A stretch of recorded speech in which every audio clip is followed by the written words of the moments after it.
안녕하세요. 핵심 뉴스만 전해드리는 지인입니다. 구독과 좋아요는 제작자에게 큰 힘이 됩니다. 이번 주 들어서 코스피와 코스닥의 흐름이 정말 긍정적입니다. 저번 주부터 핫한 종목은 원익 P&E 등 전기차 충전 관련 주식, 그리고 두산퓨얼셀, 상하프론테크 등 수소 관련 주식들이 있습니다. 원익 P&E가 갑자기 급상승한 것에는 명확한 이유가 있습니다. 산자부가 아파트마다 일정 부문의 전기차 충전소를 건립하라고 정책을 발표했기 때문이죠. 그렇다면 다양한 수소 관련 회사는 왜 잘 나가고 있으며 앞으로는 어떤 이벤트가 있는지 파악해 보겠습니다. 수소 관련 회사들은 모두 연결되어 있기 때문에 무엇보다 정책과 기세를 파악하는 게 중요합니다. 그럼 시작하겠습니다. 일단 많은 분들이 아시고 계시겠지만 워낙 중요한 제도이기 때문에 재차 소개하겠습니다. 바로 수소경제 활성화에 빠지지 않는 HPS 제도가 있습니다. 기존에는 태양광, 풍력, 수소 등 신재생 에너지 육성이 종합적으로 추진되었습니다. 그런데 정부는 수소경제를 집중 육성하기 위해 수소발전 의무화 제도를 추진하겠다고 입장을 밝혔습니다.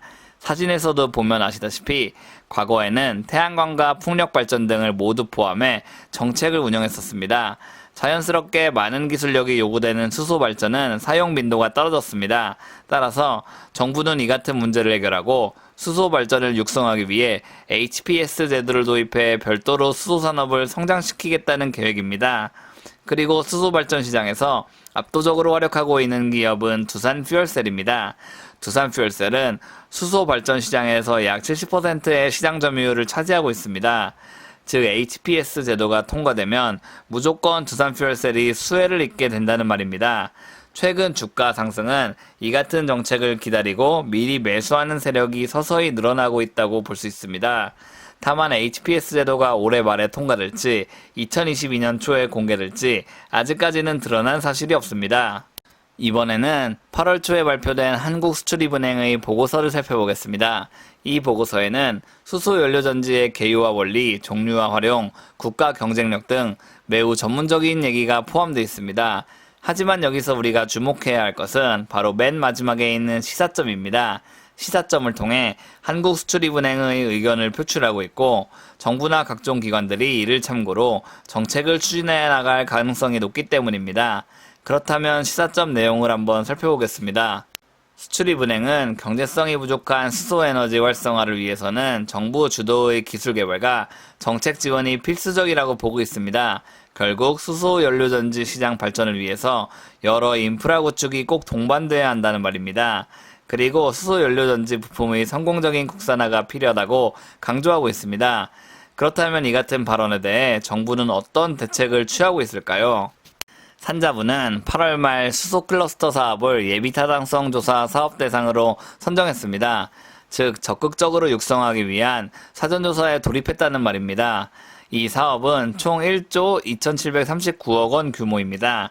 추진되는 지역으로는 전북 새만금, 인천, 강원, 경북, 울산 등이 있습니다. 다만 아직까지 이 지역에서 사업을 담당할 구체적 회사는 공개되지 않았습니다. 물론 현대그룹, SK그룹, 포스코, 코오롱 등 굵직굵직한 기업들의 얘기는 나왔으나 참여하는 자세한 계열사까지는 언급되지 않았습니다. 그렇다면 최근 핫한 기업을 한 번에 살펴보겠습니다. 두산퓨얼셀은 앞서 언급했기 때문에 다른 업체를 살펴보겠습니다. 일단 9월 1일에 상장하는 일진 하이솔루스가 있습니다. 이 회사는 현대차의 수소차 넥소에 수소탱크를 독점적으로 공급하는 업체입니다.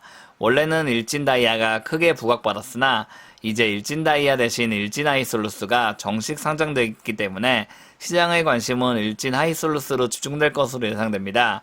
혹시 9월 1일 일진하이솔루스 상한가가 나온다면 모회사인 일진다이아 주식을 사보는 것도 괜찮은 방법이라고 볼 수 있습니다. 그리고 최근 핫한 상하프론테크가 있습니다. 이 회사는 전자전기부품 제조 판매업을 주로 하는 업체입니다.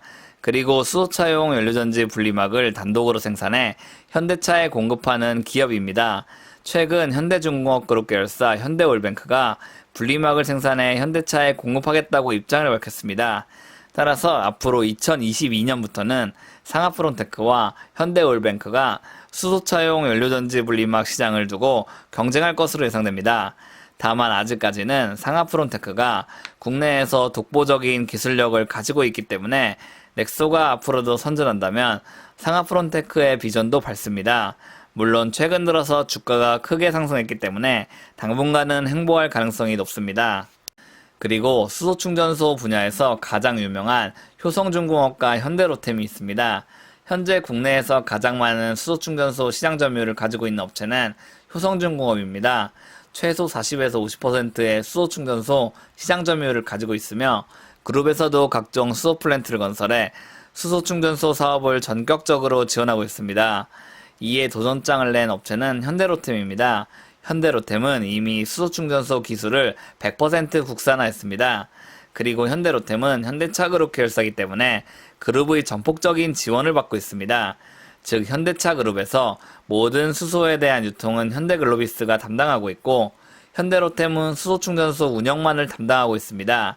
현대차그룹이 마음먹고 현대로템과 현대글로비스를 적극 지원한다면 효성중공업을 충분히 따라잡을 수도 있다고 저는 보고 있습니다.